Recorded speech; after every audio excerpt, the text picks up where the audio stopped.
am Homer Simpson, and welcome to the Tempcast. Today, I'm joined by Alexander. Hey. And also GBAtemp regular Steven. Oh, hey, what's going on, everybody? Thank you to Mr. Homer J. Simpson for guest introducing this amazing new episode of the Tempcast. And yes, indeed, this is my voice. I am back. Yeah, it was difficult. The test was really hard, but I don't know the results yet. And now I'm in hell because I am not going to know the results for at least a week. So please send your thoughts and prayers to me. Boo you. You gotta wait a whole week for your results. Oh, poor Owen John. Yeah, this isn't a bar exam where you have to wait at least half a year. I understand that, but still, it's just as important, really. Well, thank you for coming back. But you know what else is important? That we all acknowledge that we are all genuinely proud of Alan John. Good job, everybody. Good job. Good job, everybody. Yeah, good job, everybody, for being proud of him. We gave our thoughts and prayers, and he took the exam. Thank you. And now he can edit the podcast, and we'll have good quality podcast once again. Yeah. Yep. Don't worry, the dark period is over. Where Steven had to do everything. Yeah. It's not to say that the previous Tempcasts were bad. I really liked Steven's editing style. I did. Thanks, guys. Yeah. All joking aside, we don't play on this podcast. We leave that to the EOF cast. Check that out, Edge of the Forum podcast. I was on it. It was good. Yeah, that's, by the way, only 18 plus. So if you're like 13, 14 years old, please do not listen to the EOF cast. We talk about Ray J and, kind of that kind of stuff. Anyways, speaking of important stuff, what do you think is the most important event in the year? Not just in gaming, but overall, like in your personal life as well. To me, since 2010, it's always been E3. It's depending on how good a year's E3 is. That's how I rank my year, like in my life. So to me, last year was terrible because there was no E3. But this year, we will indeed have an E3 event. It's going to be digital. Yes, I know that sucks. Yeah. But it's better than nothing. And we just recently got an announcement, really big one, that Bethesda and Microsoft. What's it called? Microsoft. They're going to be having a combined presentation, which means there's not going to be a Bethesda presentation. Forget about that. It's just going to be part of Microsoft's presentation. So that's interesting. What are your guys? What are your thoughts about this? My thoughts essentially are who else is going to be at E3 aside from Microsoft and is Square Enix doing something? And then is Sony and Nintendo saying, now we hate this, bye? No, wait. Nintendo's going to be there. They're going to have their... They are? They're going to have their event. Their direct. The Treehouse thing? Or do they not call it that anymore? Yeah, they're going to have that. It's going to be all online, like last year. The Treehouse of Horrors. Thank you, Homer Simpson, once again for opening the podcast. What am I thinking about E3? I'm thinking that I haven't enjoyed E3 since 2016. I think that everything since then has just been kind of lackluster. So I don't know. I'm not expecting much. I'm going to watch it. I feel kind of obligated to. But yeah, no, I'm not expecting much. What about you, Steven? I don't know. I still enjoy E3. You need to keep expectations in check, and you need to be willing to put up with a lot of stupid stuff from these companies during their press conferences. But at the end of the day, there's still a lot of fun announcements that come out of it. The only thing that's different with this one, where it's going to be digital, is usually you hear about a lot of cool indies that go to E3 that'll get picked up by reporters on the show floor, and that's obviously not going to be a thing this year.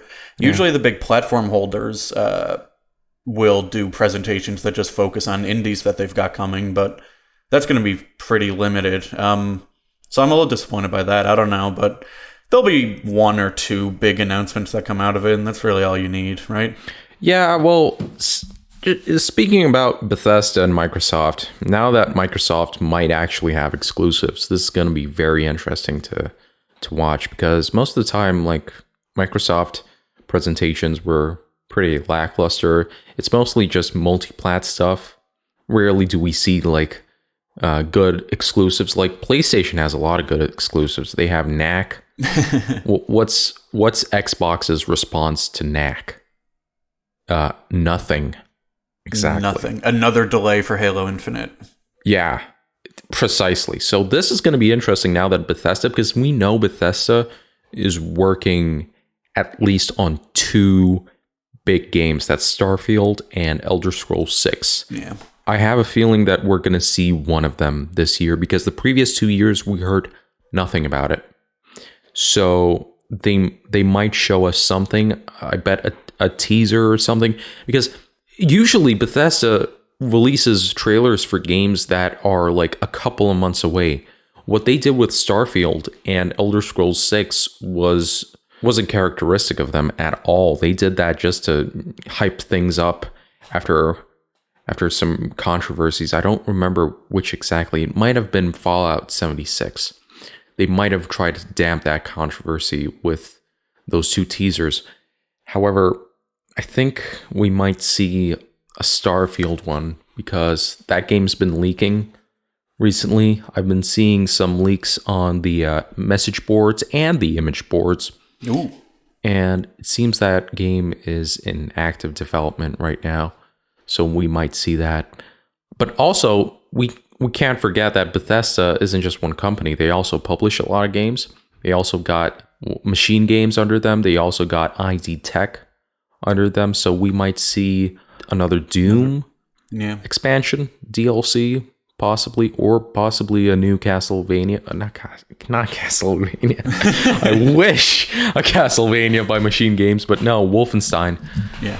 Or Wolfenstein, whatever. Berenstein. A new Wolfenstein game from Machine Games, and hopefully one that doesn't try to ruin the legacy of the franchise like Youngblood did. Like Young Sheldon did. So how do you think this will affect Microsoft's other stuff? Because, like you said, they usually do a lot of multi-plat stuff, but they do own a ton of studios now. So is this going to edge out anything that Rare or InXile or whoever else they own might have been working on?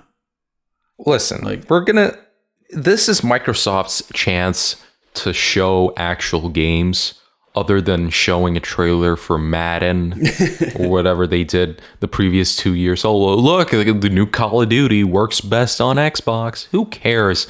I don't want to watch your presentation to see the new Call of Duty trailer. I want to see what's Obsidian doing. What's that game they did that had like a CG trailer 2 years ago? I want to see more of that. Show me that, please. Yeah. Yeah.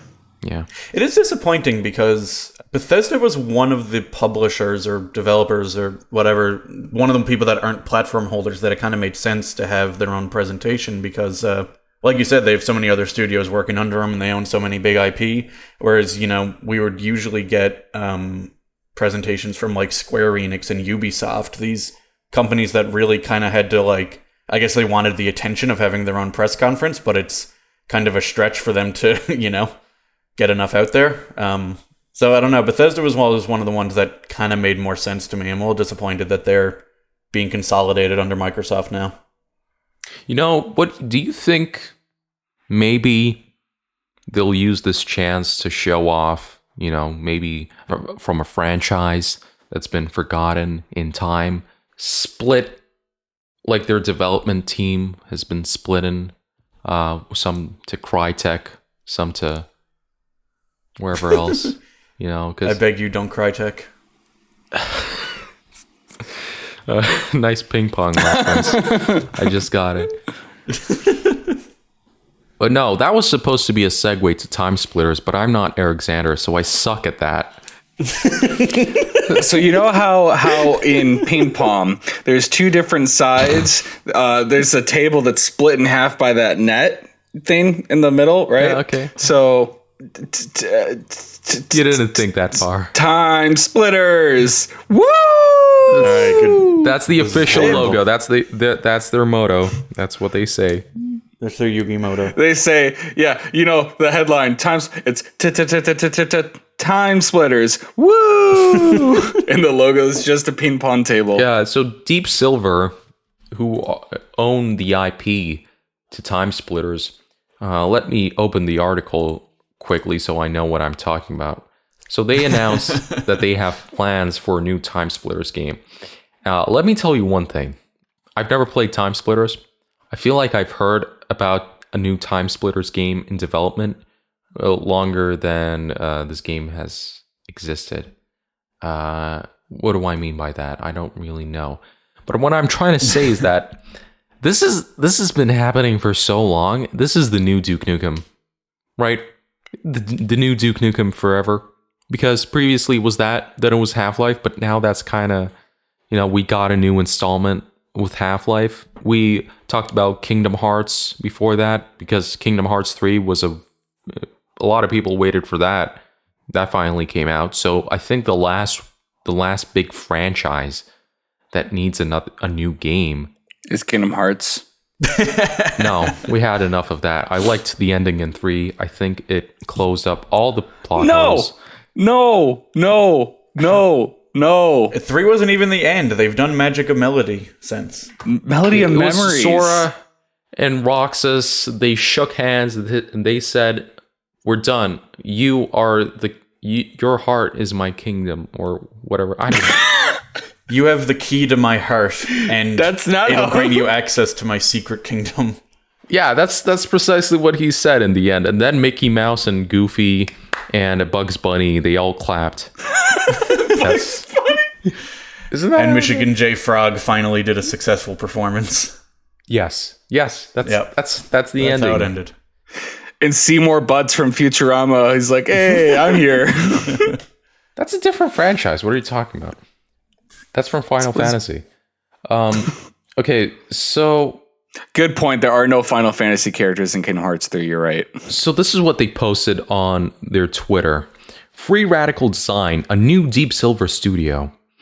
You asked and we listened. We have been working on plans to bring the Timesplitters franchise back to life. We are pleased to let you know that we are setting up a new Deep Silver development studio. Okay, just to do that. Okay, that's cool. So I think the original Timesplitters was actually developed by some of the people who then created Crytek, and after that, the Crysis games. But that studio disbanded as well, mostly. Some remnants are left of that, and they created Warface. No, so they didn't become Crytek. They were bought by Crytek. Yes. Yeah. Okay. And then Crytek faced financial issues, and they were bought by 2K, I believe. Or Deep Silver, I guess. And then they made Homefront, and now they're going to let them make Timesplitters again. It's very convoluted. So there's also another game called Timesplitters Rewind. Oh, that's a fan game. Okay. Okay, that doesn't count. Really. Sorry. Yeah. But basically, the original team has always been together. They've just always been renamed and bought and sold and forced onto other projects. And, they haven't really been given an opportunity like this. That's why I don't think this really counts as the next Duke Nukem Forever, because this is the first official announcement of it, I believe, right? Like, they've talked about it, but they've never said, "Hey, we're making this game" before now. I've heard about leaks. I've heard about stuff even from Crytek that they were at some point developing it. And then the developers of Homefront, I think, were also developing a Timesplitter. Well, that's the same team. You mean the same team that are developing right now, or Crytek? Same team. So they were Free Radical Design when they made Timesplitters. Okay. And then Crytek bought them, and they were renamed to Crytek UK. And then Crytek sold them to Deep Silver, who renamed them Dambuster Studios so they could work on Homefront.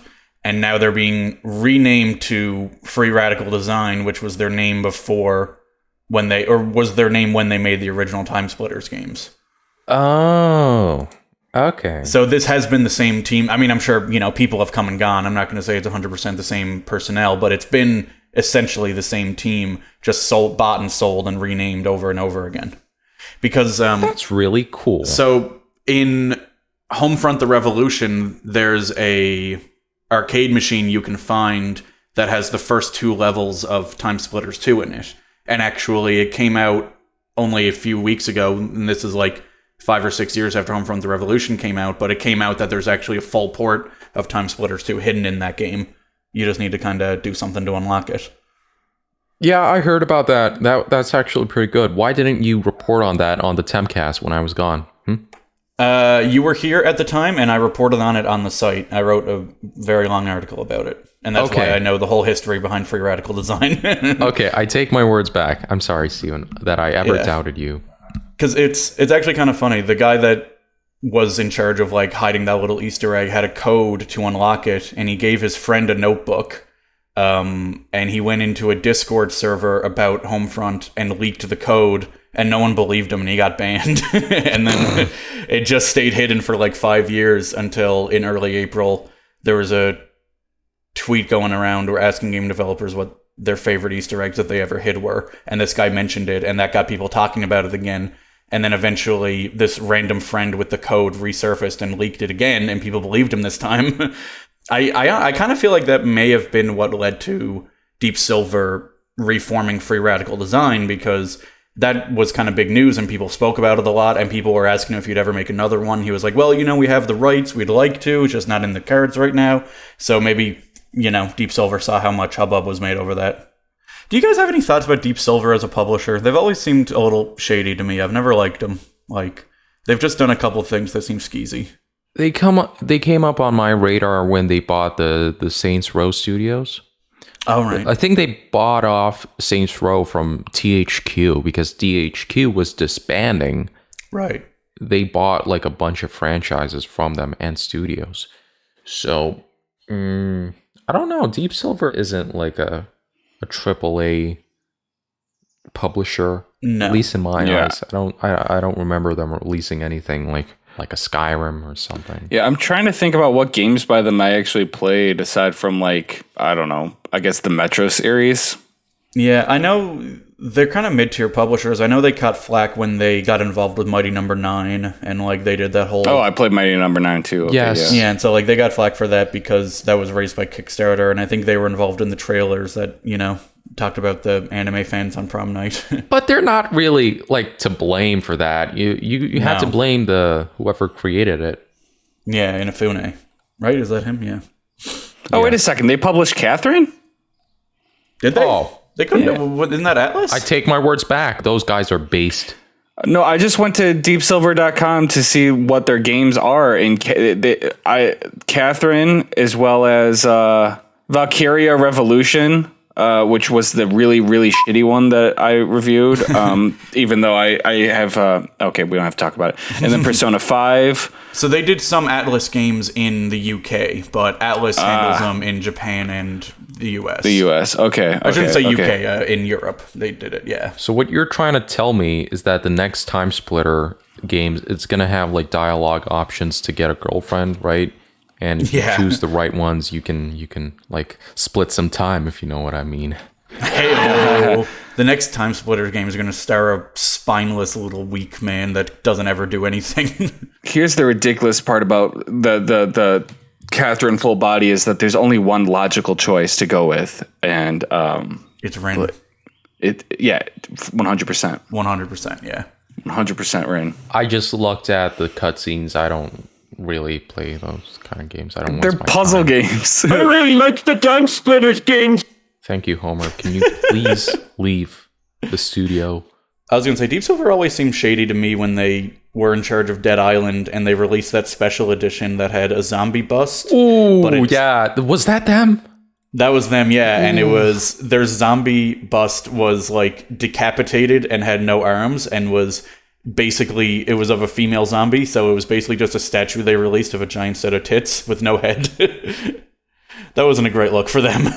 That was in bad taste, to say the least. So are you telling me that the next Time Splitters game, it's going to have zombie tits in it? Is that what you're trying to imply? If so, probably, then yes. Count me in. I'm interested in this franchise. Where do I start? Do I start with the first game? I feel like you got to play Catherine if that's the kind of stuff that you're into. Because Steven, the other day I was at a Japanese bar with my old roommate and a couple of friends, and I was like, hey, Adolfo, that's my roommate's name. I was like, check this out. Because when the person came by, it's like, well, what do you guys want? I was like, sake, please. Oh, wow, nice. Because I could finally say that in America.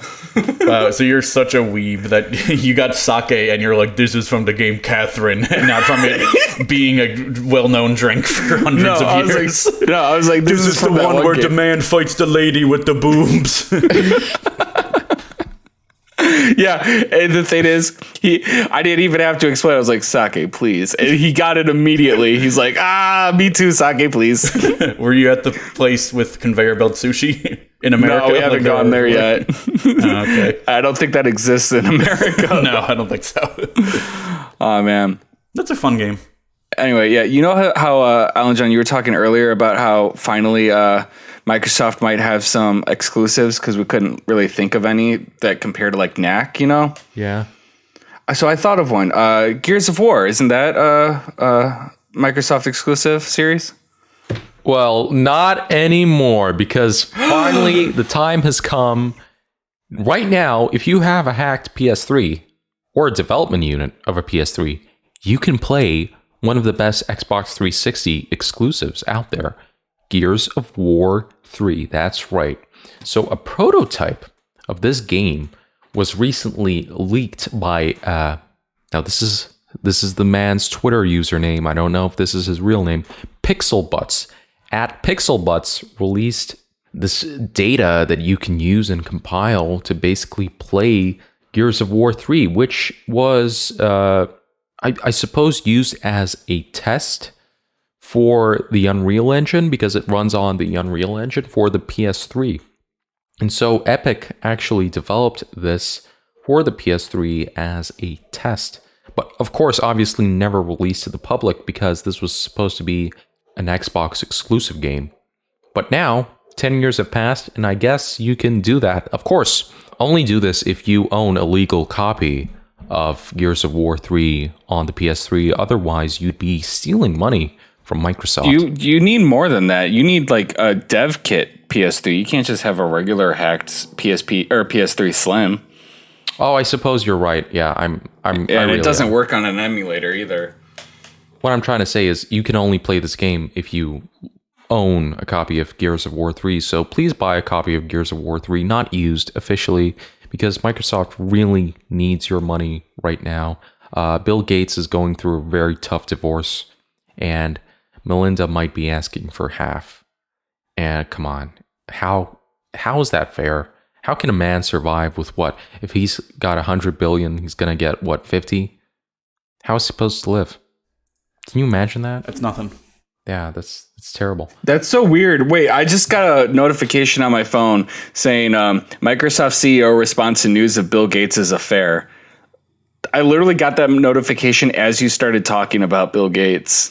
Well, isn't that messed up? The thing is, the affair was actually this. Bill Gates asked Sony, Epic Games, to port Gears of War 3 to the PS3 because he didn't like the Xbox 360. This is what the documents have revealed. This is what the leak said.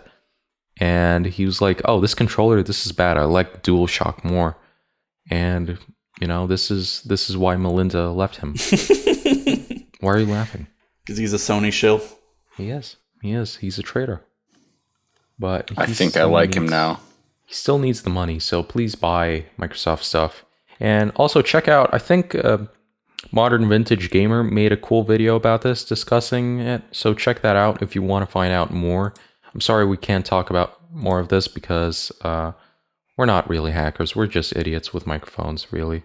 Well, other than Steven, he's kind of cool. And he only has a headset. He doesn't even have a dedicated microphone, and yet he still has some of the best audio quality. He legitimately does. I still don't know how. Oh, there was a new Xbox Easter egg leaked after 2 decades. Yeah, that's the one I was looking at before we started. There's not much to talk about there. Yay, so we talked about it. Nailed it. Yeah, so check that out if you want to find out more. Visit www.google.com to find out more stuff that happened in the world that we're too lazy to talk about. But there is actually one thing that we can talk about. And that actually happened on GBAtemp. Do any of you want to talk about it? Because I don't have a Switch. I don't really necessarily have the qualifications to discuss it. Oh, Steven's got this in the bag. Oh, yeah? What's going on? Oh, sorry. I'm not paying attention. All right, so basically SXOS, everybody knows what that is, right? It's the coolest custom firmware for the Switch on the block, but you got to pay for it. Well, doesn't seem like it anymore. GBAtemp member Reacher17 has posted what seems to be a working license generator, or what you and me might call a keygen. A key generator, which you can use to unlock your SXOS. And from what I've heard, it works. And I know some users who have installed it on their Switch because they prefer SXOS instead of Atmosphere, and they say it works. So if you wanted to pay Gary Appa $60 for his lawyer fees, well, guess what? You don't have to do that anymore. You can just hack the hacker. You know what I mean? I also don't think you have the option to anymore. Wait, isn't the site still working? I don't think so. No, I didn't think so. Well, anyways, SXOS still lives on. You can now hack it, whatever, or you can use Atmosphere. I heard that's better. Maybe it's not. I don't really know. Why am I even talking about this? Steven, go ahead. Sorry, one quick second. I'm checking. I've checked this before. It doesn't seem like SXOS is still being updated because the 12.0.0 update for the Switch came out in mid-April. And as far as I can tell, there's still no update to SXOS to support it. So you think they're going to patch this out? I don't think so. I think it's over. What do you mean? You think the SXOS developers are going to try to make sure that this doesn't happen on their newest versions? Like this keygen? Oh, no, I don't think so. I think it's not being updated at all anymore. Okay. Because you need to... Basically, you need to keep updating your Switch in order to play new games, and you need to update either Atmosphere or SXOS in order to stay current with the newest Switch updates. Yes. And Atmosphere has still been releasing their updates to stay compatible with the new Switch firmwares. SXOS hasn't. So people who just clicked to this segment of the podcast thinking we know what we're talking about, they're going to be so disappointed. Why? They like expect like tutorials and stuff. Like, oh, just open this generator, copy the file. I don't know. Just open the thread. Visit GBAtemp.net. The thread is called Hack SXOS. It has 56 pages right now. And the OP, Reacher17. I'm reading this thread, and it's so funny because people are just shitting on him. They're like, oh, this doesn't work. You can't crack this. This is impossible. You're just wasting your time. And he just constantly updates this original post with videos and guides on how to do this stuff. So kudos to Reacher17. What a BAMF. Badass monkey flipper. Whatever. I don't know. Yeah. So, that's cool. But at the same time, it doesn't... The main appeal of SXOS has been with those chips you can install on Marico units and Switch Lites. So this doesn't get past the hardware improvements on those. And since SXOS isn't still being updated, at least it doesn't seem that way right now. It's been over a month since 12.0 came out. There's no real reason to do it because it won't still be compatible into the future. But if you do really, really want to use a SXOS, go ahead, you can do that. Yeah, but from what I've heard, those chips we're going to be getting some clones of that very soon. That's true, yep. But that still doesn't necessarily mean that the software will be updated. Oh, also, and speaking about Chinese clones, we should have added this to the topic list. I completely forgot. There are DS1 chips circulating on some Chinese websites that I can't really disclose, but they have something to do with Alibaba and 101 Nights. I think that's what it's called.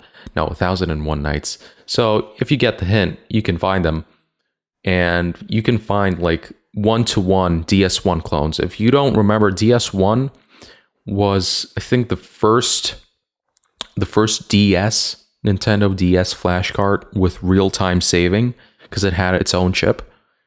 So you can actually get that. You can use the official DS1 firmware for it, and it works. And the reason it's better than those R4 clones is because those R4 clones that are for like $3 to $4 on the web, they have timers built into them that brick after like a year or 2 years. So you should avoid those unless you want to scatter the internet for, hacked firmwares, which you'll never find the one that actually works. Trust me, I've been through that. So yeah, they're very cheap. They're like $4 to $5. So if you want like a new DS flash card, and it works with the original DS, and from what I've heard, it can actually work on a hacked DSi as well. So if you hacked your DSi and your 3DS, then it should work there and there as well. So this is like a lot better than those cheap R4s. But some units don't work. Like some batches are bad. So if you can, just order like 2 or 3 even, just to make sure. But they're cheap, really. They're like $3 to $4. So yeah, check that out. What was your guys' favorite DS flash card? The R4. The OG R4? Yeah. Okay, respectable. What about you, Steven? I never had a DS. Well, I have one that I use on my 3DS. I think it's like the R4 Gold Pro or something. It's the only one I've ever used. That's an aftermarket third-party clone. It's not even. Oh, sorry. I think I ended up getting one of those also when I got the Gateway 3DS. I think I got an R4 Gold because it was so cheap. It was like $10. Yeah, it's probably one of those with the timer on them. But this is a message to all Tempcast listeners. If any of you have a GBAtemp limited edition Supercard DS2, I will buy that off of you. Name your price. Yo, I'll pay it, because those things are rare and I really, really want one. I've wanted one since I was a kid. All right? A GBAtemp limited edition Supercard DS2. If anybody has that, hit me up. Alan John, are you still in the market for a PlayStation Vita? Holy shit, yeah. I'll sell you mine for $200. No, that's not happening. You bought it. I know you bought it for $50, Eric. You bought it for $50. Even with inflation, that's nowhere near 200. And you didn't improve it. You didn't change the chassis. You didn't change the screen. You didn't even clean it up. It probably still has more dust than ever. So no way am I paying $200, even with shipping. Are you crazy? No. Name like a reasonable price. Like, okay, $30 and it's mine. Do we have a deal? $200. How about 200 Dogecoin? It's going to be worth more than $200 in 5 years. Absolutely not. No, think about it. We can do this. No, it's all right. Oh, by the way, speaking of crypto, GBAtemp is now Brave certified. So if you have the Brave browser, you can actually tip our website, and it actually goes to our website, not an escrow. So that's great. Thank you. Nice. We worked real hard on that. Are you being for real right now, or are you being Nreal right now? What? I said, are you being for real, or are you being Nreal? What's Nreal? Oh, you can't tell that I'm saying unreal? Is it because the word Nreal sounds absolutely nothing like the word unreal? What? Are you trying to make a segue to our next topic, which is It turns out I am. Epic is suing a AR company called Nreal because their their name sounds a lot like something else, like Unreal. Yes. Wow. And all I will say is that I am losing all of my good faith that I'm having with Epic, because that's too litigious for my blood. Like, come on. Unreal, Nreal. It's stupid. They're just digging themselves into a hole. Nobody's going to look at this and be like, yeah, that's fair. That's fair. You should. I mean, I'm okay with them suing Apple. I'm okay with them suing Google. I'm okay with them suing whoever they want. But like at this point, it's just like, dude, just chill out. You're starting to become obnoxious. Yeah. That's really all I have to say about it. There's not much more to say about it. I mean, you could maybe make an argument because I don't know, they're both in the gaming space, I guess, or something, but like it's just, I don't know, it's pretty spurious. Like there's not much of an argument to make. It reminds me, like, we actually talked about Bethesda today. Bethesda wanted to sue Mojang, the developers of Minecraft, because they were developing a card game called Scrolls. Bethesda said, hey, that kind of sounds like Elder Scrolls. And people were like, Bethesda, what are you talking about? This is a card game. This isn't Skyrim. This isn't even Oblivion. This is a card game. It turns out, at the time, Bethesda was developing a Elder Scrolls based card game, which failed, of course, like all the other Hearthstone clones. Yep. The fact that Epic are suing this AR company means two things. First of all, I don't think a company would sue another company with a similar name without kindly asking them to change the name first. I'm pretty sure that's how it goes down. Because out of the blue, just suing a company, I don't think that's professional. I think you'd have to have like a cease and desist first. So Nreal had their chance, like, to just change it to something like Nfake, whatever. Something that doesn't sound that similar. That's the first thing that's on my mind. The second thing is this might be telling us that Epic is working on expanding their VR and AR technologies. They're doing some kind of research, possibly optimizing the Unreal Engine for AR and VR stuff, because it's already, I think, the most used engine for VR stuff other than Unity. I might be wrong about that, because they also do you guys watch the behind the scenes of The Mandalorian? No. Where they have this like new technology where they illuminate a sphere with an environment and it's like synced up to the camera. And so when you move the camera and you have a character in that environment, it like moves along. Like, I don't know how to explain this. You should probably watch it. And it's better than using a green screen because you get the exact perfect lighting on stuff. I think it's called The Volume. And that uses Unreal Engine. So if you ever watch The Mandalorian, some of those scenes are actually straight up from Unreal Engine. That's pretty cool. That's insane. Yeah, it kind of is. So the fact that they're suing this, I don't think Epic is like the bad guy here. I honestly don't. I doubt it. Isn't there a thing where if a company doesn't sue and try to protect their copyright, it sets a precedent and can hurt them in the future? I've heard that, but I have no idea if it's true.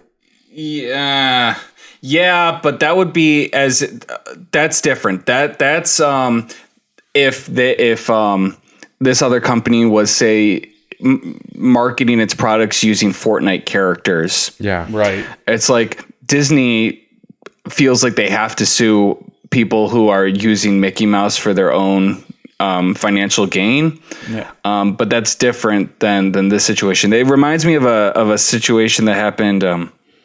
Was it 2 years ago? Maybe a little longer. There's this fast food chain. I think it was called Super Mac, and they were trying to sell stuff in the UK or I don't remember where, but McDonald's sued them. Good. because they're infringing on the Big Mac copyright. And actually the court, I don't remember the exact process, but basically McDonald's use of the phrase Big Mac trademark, that was actually canceled because of this lawsuit. They're like, you know what? No, not only can Supermacs exist, but now the trademark for the phrase Big Mac is no longer available. Really? So, okay. And the reason why I know that story is because, and this only applies to the UK, is that after that happened, Burger King started poking fun at McDonald's by just naming the burgers like better than Big Mac or not the Big Mac, you know?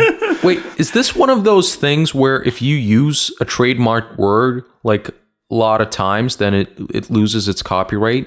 Well, I'll say this: they're playing with fire, because right now they're saying, yes, our engine is called Unreal, and yours is Nreal. So it's not an engine. It's something different. Nreal is just a company that makes mixed reality headsets and smart glasses. Yeah, exactly. But the fact of the matter is, hypothetically, there's a situation out there where they're suing, saying, "Hey, you're infringing on us. We have exclusive control over the word Unreal." And then the court will say, "Well, actually, the word Unreal is a very vague or a very general term. You can't really copyright just a single word. So you know what? We're going to get rid of your copyright altogether, and now anybody can call anything Unreal." I'm not saying that's what's going to happen, but there's a chance. There's precedent for that happening. It would be pretty awesome. There are companies who try to trademark like common words and then sue other companies who try to use those words, and then they lose their trademark. It happens kind of regularly. Yeah. It kind of reminds me like people on the Google campus and like just people who work at Google, they can't use the phrase to Google something. Like, I'm going to Google this. They can't say that. They have to say they search for it, because I think if you use that as a common phrase, then it loses its copyright. Because then you can Google stuff on Bing, on DuckDuckGo, or whatever. I don't know if that's the same thing. Probably not. But what I'm trying to say is that you should check out Epic Game Store, because they have a really big sale right now. You can get Madden 2K21 or whatever it's called, the baseball game, for free. It's free for a month or something. So check that out. Free games. Yay. Everybody's happy. Also, Cyberpunk is 10% off. That's cool. Oh, wow. That's exciting. Neat. Who doesn't want to get in on Cyberpunk now? There's never been a better time. Eric just sent a link to an image. That's the Burger King menu with the Big Mac, but it's just like, this is better than a Big Mac. Like a Big Mac, but actually big. The Burger Big Mac wishes it was. Kind of like a Big Mac, but juicier and tastier. Anything but a Big Mac. I want to talk about something stupid that Americans did. Ooh. Do you know there's a quarter pounder, right? That's what a big burger is called in America. Are you just gonna start quoting Pulp Fiction? No. No, I'd get canceled. My favorite quotes in that movie. It's not something I can say on a podcast.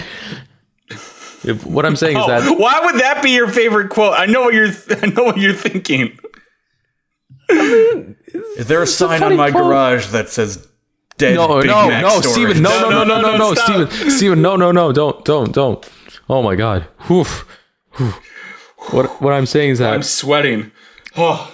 McDonald's at some point wanted to introduce a third pounder, like a burger with 1/3 of a pound of meat. But it failed.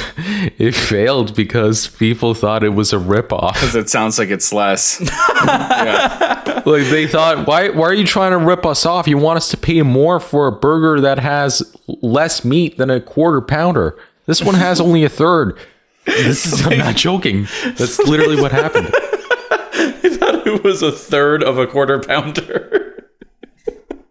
Oh, that's awesome. Third pounder with cheese. You know what they call a quarter pounder with cheese? France. Royale. Do you guys ever hear about in the 80s when McDonald's was holding a promotion where like every time the US Olympic team won a gold medal, they would give out like a free burger or a free fries or something like that. And then right before the Olympics started, Russia was protesting, whatever was happening at the time. And so they didn't go to the Olympics, and the US dominated and got like nearly every gold medal. And McDonald's lost a shit ton of money because of it. Like they were just giving out coupons to everybody that showed up like several times. It was awesome. These athletes worked their ass off so I can have a quarter pounder with cheese. You guys remember when Rick and Morty fans bullied McDonald's into bringing back Szechuan sauce for a little bit? Oh no! Did you guys have any of that sauce? I don't think they did it here. Well, I had it and I was like, No. It tasted fine. Did you guys hear about a few years ago during the Sochi Olympics when Russian Burger King was holding a promotion for any woman that got impregnated by an Olympic athlete would get free Burger King for life because they wanted to propagate like good genes coming into the Russian community? Oh. Yeah. Is that real? It was a real thing they put out there. I imagine it was supposed to be a joke, but they did put that out there. I don't know if anyone ever tried to take them up on it. Hey, you guys think that Rexidian's listening to this podcast and he's going to get mad that we spend all this time talking about Burger King and not video games? Probably. Okay. Or he'll listen to the first half and be angry that we're talking about video games instead of Burger King. Either way. I thought you were going to be talking about how Burger King gave out PEDs. Ooh. What's PEDs? Performance enhancing drugs. Oh. They gave out 360 video games. They gave out 360 video games? Yeah. Oh, yeah. They did the burger Sneak run King thing. Yeah. Sneak King, and there was a kart racing one. When are we going to make a GBAtemp recommends on that? I'm working on it. You know what? You talked about the Xbox. Well, I'm just going to stand up, do a 360, and walk away from this podcast. Yeah. Thank you guys for listening to this week's episode. I want to give a special thanks to Homer J. Simpson, who for some reason was on this episode and has already left the building, thankfully. And thank you guys for all your thoughts and prayers. Be sure to check out GBAtemp.net. Also subscribe to our YouTube channel. That's youtube.com/GBAtempTV. And be sure to buy Burger King Whoppers. We're sponsored by Burger King now. I wish. Oh, that would have been awesome. Oh yeah, just the best burgers money can buy. I just so wish that I could have a Whopper promotion sandwich with the Szechuan sauce. With the Szechuan sauce. God, this one really petered out, didn't it? To be honest, you need a pretty high IQ to understand this episode of the Tempcast. That's true. Remember that part where Steven turned into a pickle? Funniest I've ever seen. Bruh. Steven, final words? This one really petered out. Petered. You're crazy.